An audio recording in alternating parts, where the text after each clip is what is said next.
I'm going to begin with reading one lousy paragraph from Moby Dick.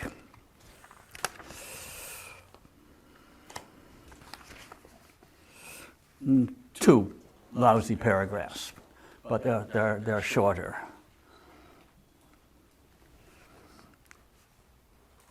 On a fishing boat, the woodworks suffer from chafing by fish line. A fish line on a whale ship is basically quarter-inch rope, and it can take your mast off if you're not careful. So from time to time, a hand weaving is done around a mast or a spar by two sailors, one handling the beater bar, which is a separate beater bar. The Vikings wove like this. They wove their woolen sails with a handheld beater bar, known as the sword, because it looked like one.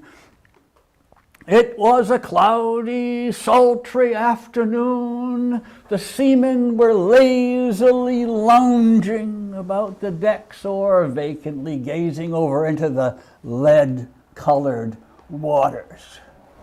Can you believe that alliteration? He not only alliterates, but he comes back and he reminds you that he has alliterated.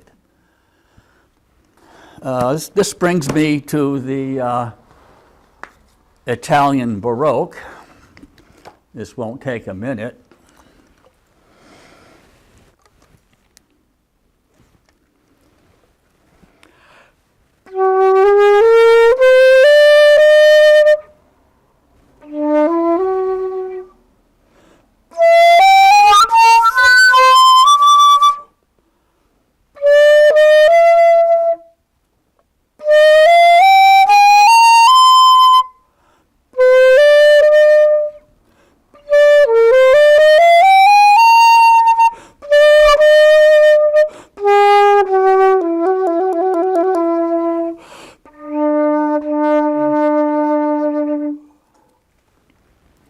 Vinci does it with triplets. The triplets were against the rules. What he's doing, he's rubbing it in. The church was jealous in possession of 3-in-1. People couldn't have 3-in-1 because it would make them sin. Anyway, okay. So, back to Melville does this 3 times. I just want you to notice it, that's all. It was a cloudy, sultry afternoon. The seamen were lazily lounging about the decks or vacantly gazing over into the lead-colored waters. Queequeg and I were mildly employed weaving what is called a sword mat for an additional lashing to our boat, so still and subdued, and yet somehow preluding was all the scene, and such an incantation of reverie lurked in the air that each silent sailor seemed resolved into his own invisible self. I can't. I break into laughter. I'm sorry. It's very difficult. One of the principles of human art is we do things which we think are difficult. And why? Because it's fun.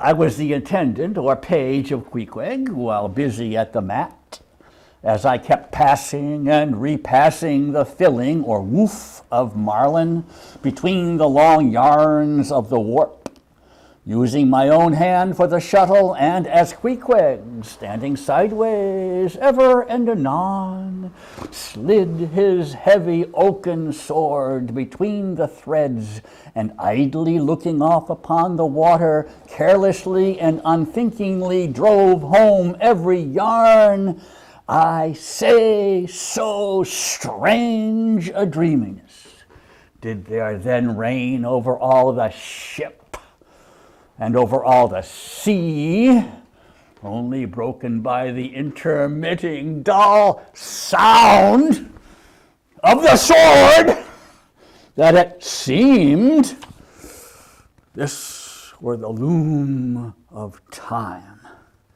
Can you stand this? Do I need to apologize again? Yeah, save it for the end. Thank you. And I myself were a shuttle, mechanically weaving and weaving away at the fates. There lay the fixed threads of the warp, subject to but one single, ever-returning, unchanging vibration, and that vibration merely enough to admit of the crosswise interblending of other threads with its own. This warp seemed necessity. And here, thought I, with my own hand, I ply my own shuttle and weave my own destiny into these unalterable threads. Meantime, Queequeg's impulsive, indifferent sword is sometimes hitting the wolf slantingly, and by this difference in the concluding blow, producing a corresponding contrast in the final aspect of the completed fabric. This savage's sword, thought I, which thus finely shapes and fashions both warp and woof, this easy, indifferent sword must be chance. Aye, chance, free will, and necessity. Nowise incompatible. All interweavingly working together, the straight warp of necessity, not to be swerved from its ultimate course, its every alternating vibration indeed only tending to that free will still free to ply her shuttle between given threads and chance, though restrained in its play within the right lines of necessity, and sideways in its motions directed by free will, though thus prescribed to by both, chance by turns rules either, and has the last featuring blow at events.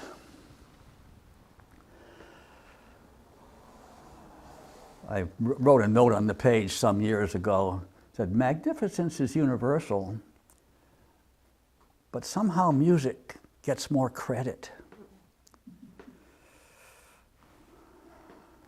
And that brings us to the magnificence of J.S. Bach, who weaves in his own way. And it will be my pleasure to show you another sword mat. And the sword is the note A. And he doesn't give it to you. He lays down a little bit of warp, a little bit of woof first.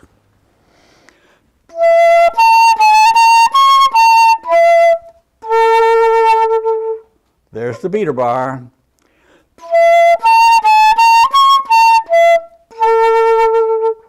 Again.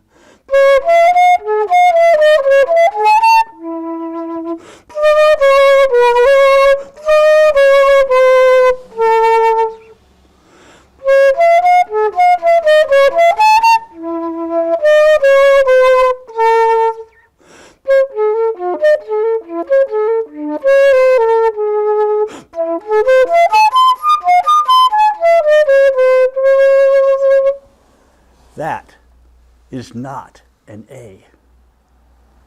That is a C. He has switched you. Yes? Why two flutes? What? Why two flutes? No, two heads. The wood head. This is my father's flute. The wood head is the only way to sell a flute in 1860, because people hated these things.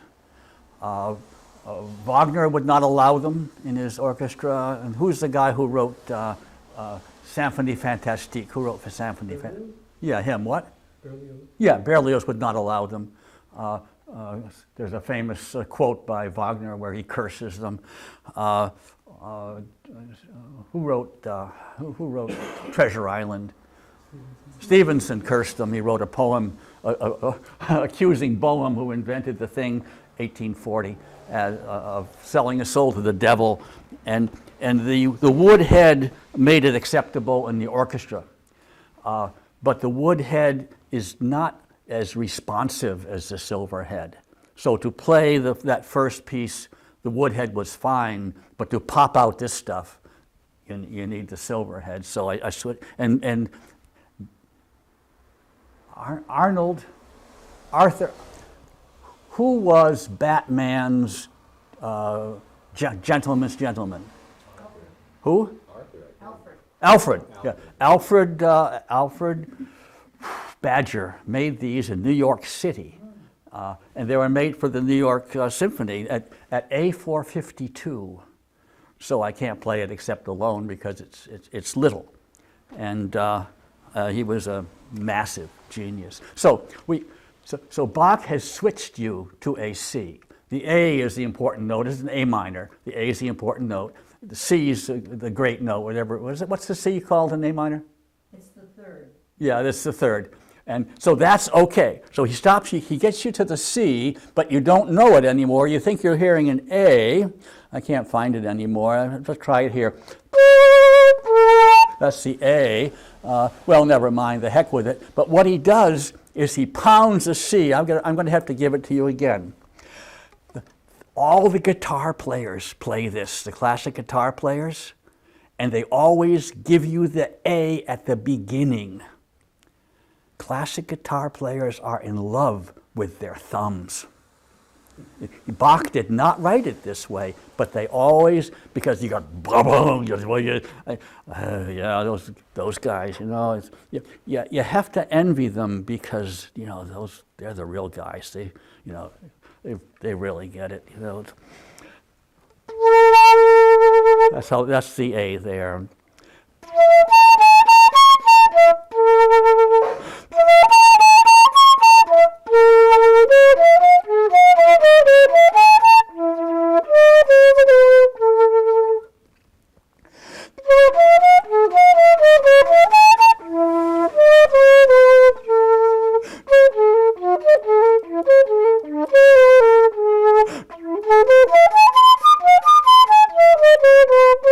There's the C.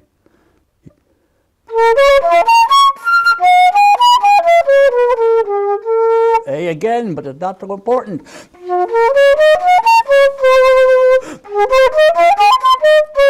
That's your C. C.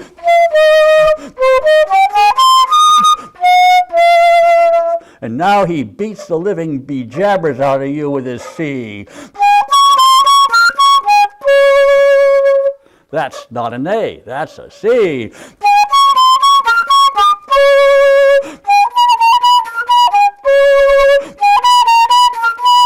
Listen for it.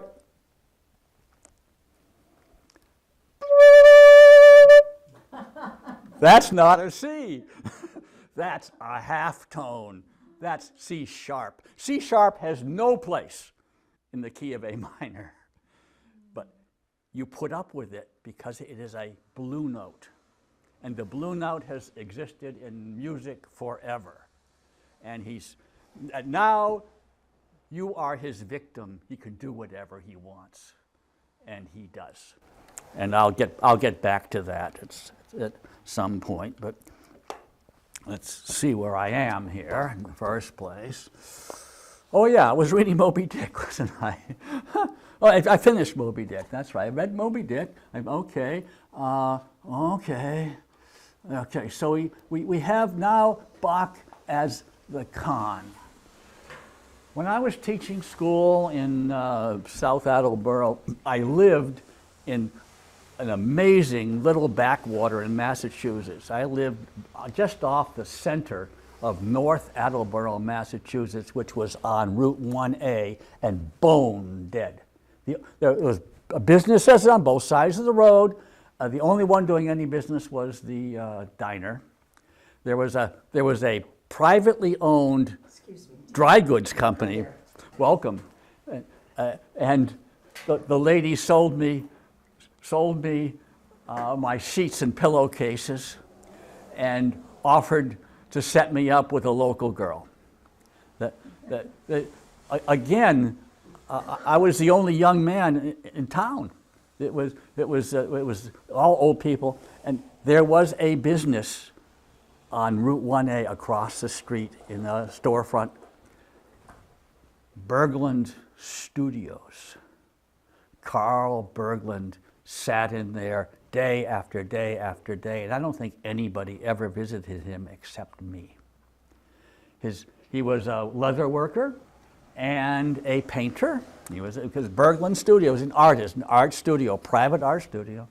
His specialty were 2 paintings in very deep frames with speakers behind them, so you could put them on the wall and plug them into your hi-fi system. $75 a piece, 150 for 2, no break. And I hung out with Carl. I was making wooden belt buckles. Why is it that we do things that are difficult and stupid? But we do. And I had been apprenticed to a harpsichord maker who was also my flute teacher, and I had spent 2 summers, my last 2 summers in college, filling 2 suitcases with scrap from his garbage cans of interesting wood, and I had learned some techniques, mainly layering with glue, and which he'd used for some things. And I brought to Carl a big, ugly, square, wooden Garrison style, and these are mechanical buckles, about belt buckle, and it was too big, it scratched things, and I said I would like to make it curved, but I can't get the strength. And Carl said to me, just make it look curved. Just curve the edges, and people will think it's curved. And I curved the edges, and it made a big difference in my belt buckles. And I was explaining this to an artist who asked me what I'm going to be talking about. And she said to me, well, that's just design. And I thought, there's something wrong with descriptive nouns. We use descriptive nouns to make things not as important as they should be. There's a wonderful story told by the Rolling Stones. Who's the lead guitar? I got it written down here. Keith Richards tells this story about his drummer. Anybody know this story? All right, okay.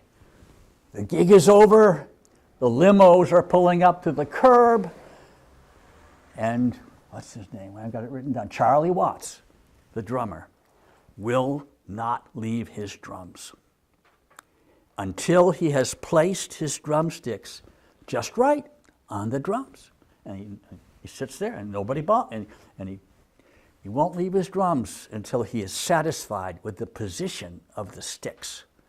And the roadies are breaking everything down. They're going to be packing it up and putting it in the truck. But Charlie won't leave.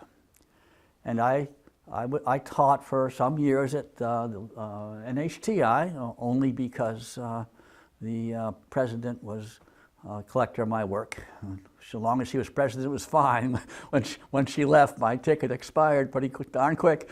And I felt it and retired. I said to how can I retire? You just did. Anyway, I gave this quote to my class.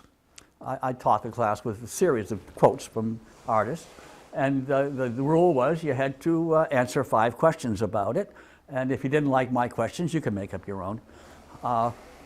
And that made the discussion while we carved spoons and laughed at the world. and there's an old student here. You weren't there at NHTI, but it was the same kind of a class. And every single kid said the same thing. What do you think? Anybody want to guess? OCD. Is that the right word? That's the right, okay. OCD. I said, that's irrelevant. That's a, I wrote it down here, that's a descriptive noun. When in 1958, when I was 7 years old and just becoming aware of things, anything like that, they would say, neurotic. He's neurotic. And I'm telling my wife this, I'm telling Missy this last week, and she said, I got it written down here.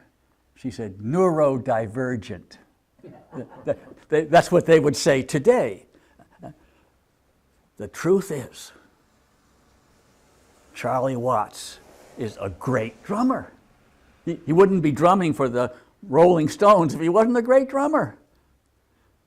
And he doesn't know where it's coming from, because there's a certain level of greatness where it's happening through you, but you're not doing it. You know what I mean? Yeah, any musician knows what I mean. And he's afraid he might lose it. You got to be careful, because so Charlie's being careful. You know, you ever take a class, and it's the only class I ever took was art history, and they show you the cave painting. They always start with the cave paintings, and you see the hand on the wall. The caveman puts the hand on the wall and fills his mouth with pigment and makes the hand mark, you know. My professor, I'm embarrassed to tell you what he said. But now you have to know. He said, oh, look, they signed their work.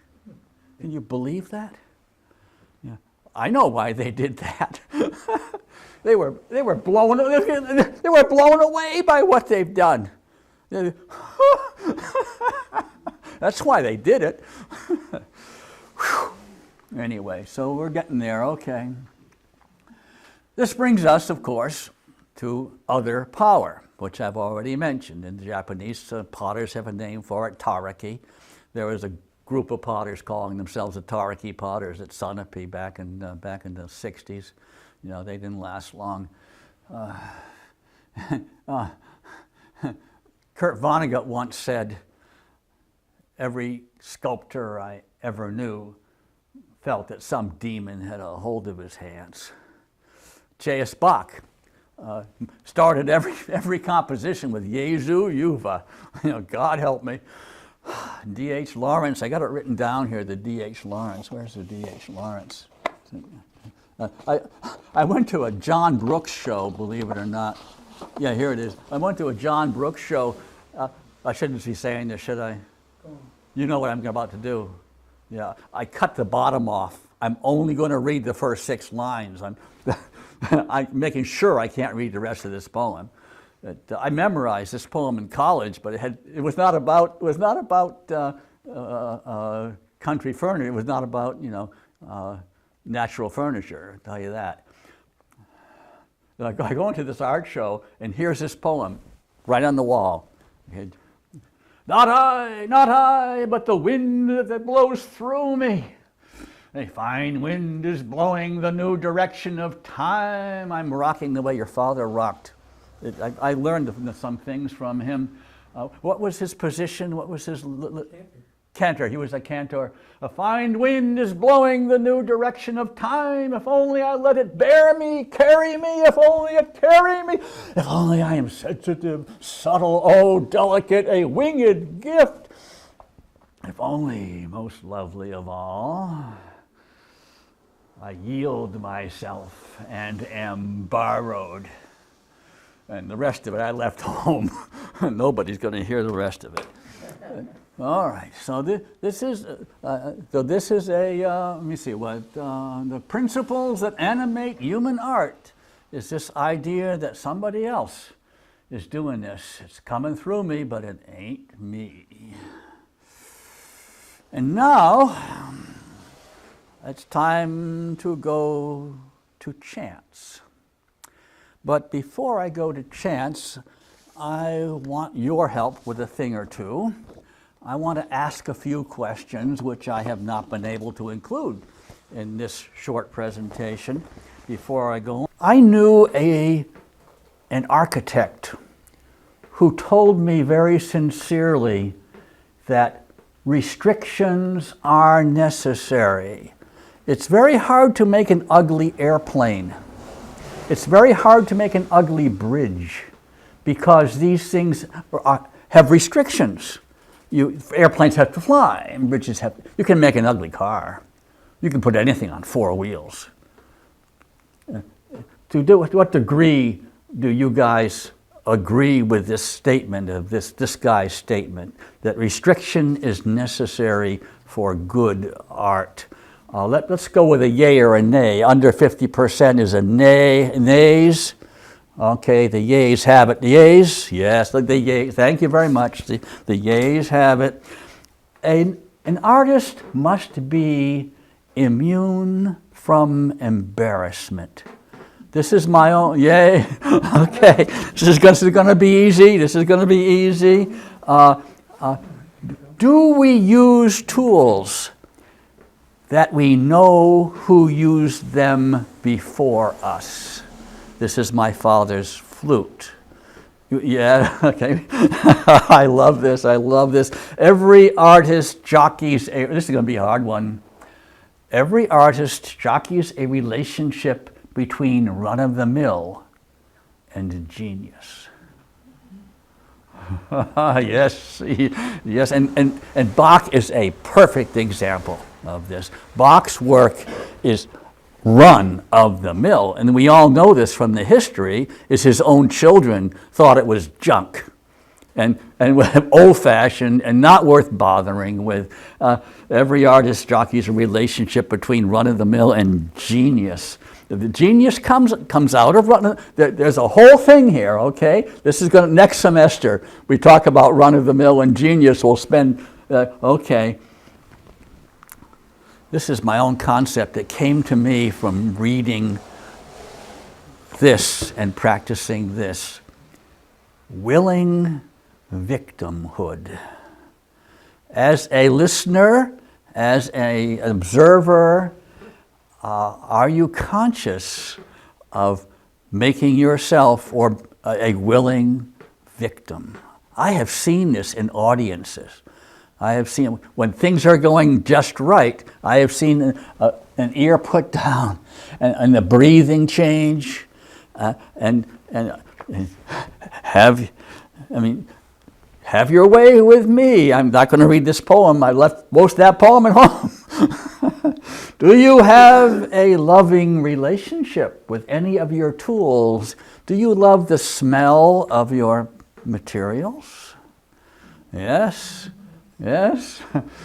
We are all Charlie Watts, laying the sticks down on the drum. Do you ever give yourself a problem to solve? I mentioned this earlier, as we like things that are hard. And why do we like them? Because they are fun. That's my opinion. I don't know everything. I'm watching you all nod. I'm satisfied. Okay. Thank you very much. Moving on to chance.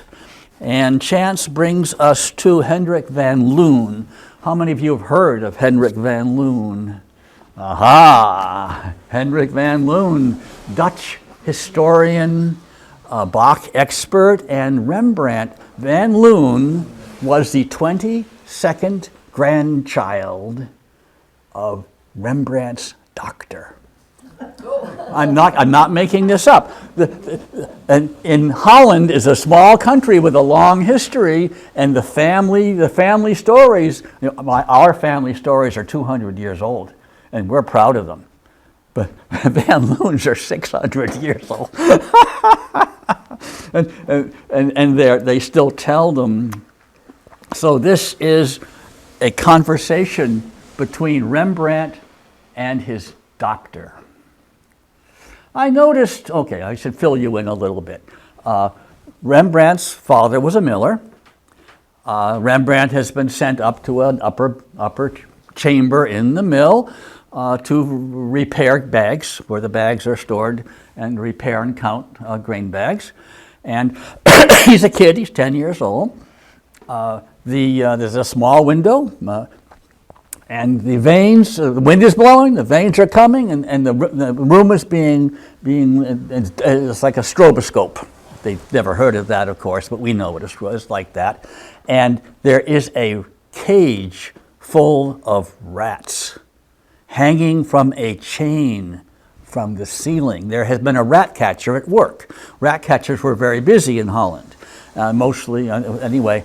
And a rat catcher is coming back. They like to work in the dark, and that is his stash of caught rats, which he'll take away, but not until morning. And they're nuts in there. There's a lot of them in there, and they're nuts in there, and this cage is swinging, and the light. And I noticed that the cage was not merely hanging in the light or in the air, as I had always taken for granted, but that it was an object surrounded by a whole lot of different sorts of air, all of which were of a different texture. And in the beginning, it was not at all clear to me, and I can't expect to tell you what I mean in 2 words, but you know, of course, that there are a number of colors, like yellow and blue and red, and combinations of colors, and we painters are supposed to know all about those colors and their combinations, and that is how we paint our pictures.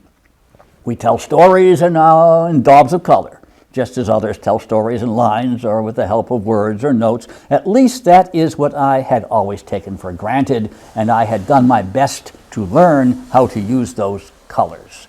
But that morning in the mill, there weren't any colors, at least none of the colors with which I had been familiar from my earliest childhood when someone gave me my first box of paints. The light in front of that rat cage was different from the light behind it, which was different again from the light on the left of it, and all these different sorts of light did not remain the same, but changed every moment. Of course, when I say light, I mean air, and when I say air, I mean light. What I really mean is the space which fills all our rooms and all our houses and the whole world, the stuff we breathe, and through which the birds fly. And then the idea suddenly struck me.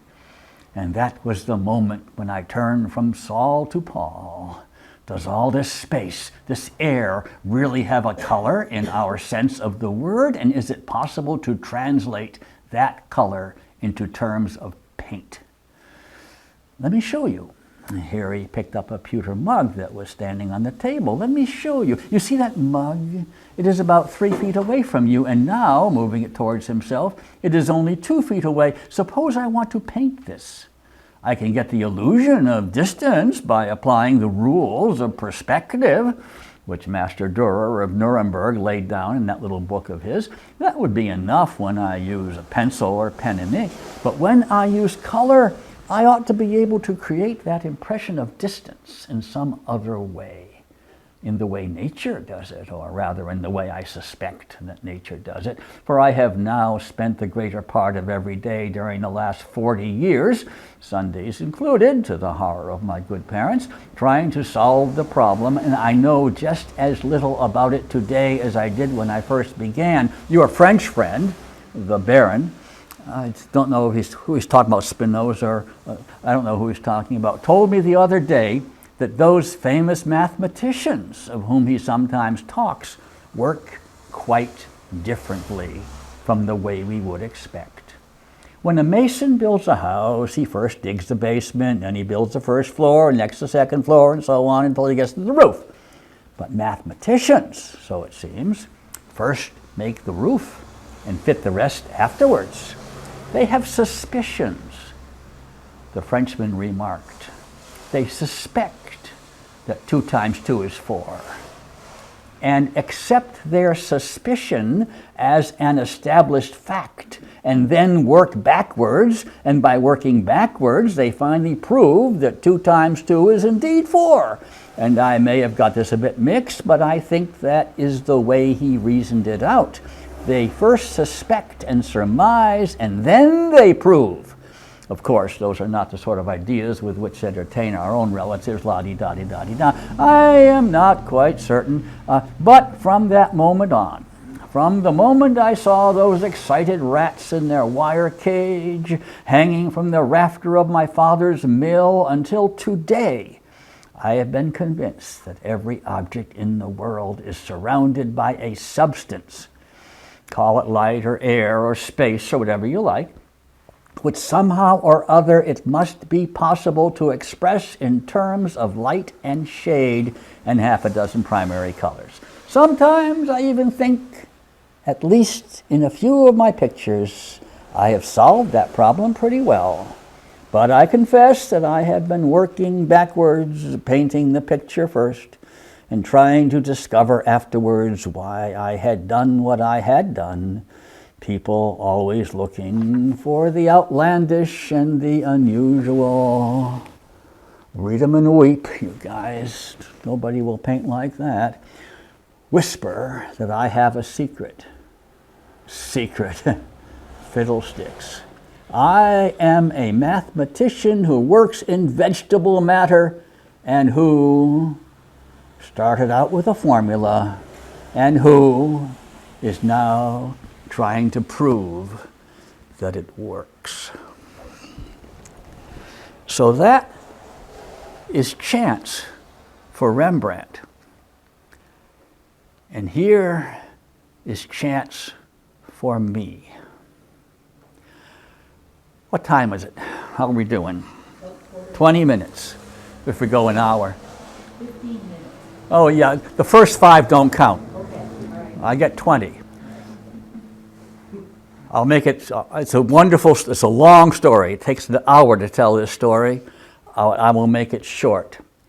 I was kidnapped by a Brujo. Just like, what was the book? Who wrote those books? Carlos Castaneda wrote all those books. We read them all. Okay. It happened to me. I was kidnapped by a Yankee Brujo. Old man Giles of Giles Orchards in Alfred, Maine. And I was taken out of my environment, far away into the willy wags, out into the Piedmont. I'd never been there before. I always thought Alfred, Maine was blueberry country. It was flat and sandy. You should see the Alfred Gore. It's unbelievable. And I was shown an alphabet made entirely of freak wood. There were no letter was bigger than this, and no letter was smaller than this, and they were in a box, tied back to a triangular box, a long triangular box, tied back to tiny screw eyes like you use on fishing lures with 2-pound test monofilament properly tied by a guy who knows how to tie fishing gear, and the Y was the most beautiful Y you ever saw in your life. Palmer method. It was the frieze of the second grade classroom.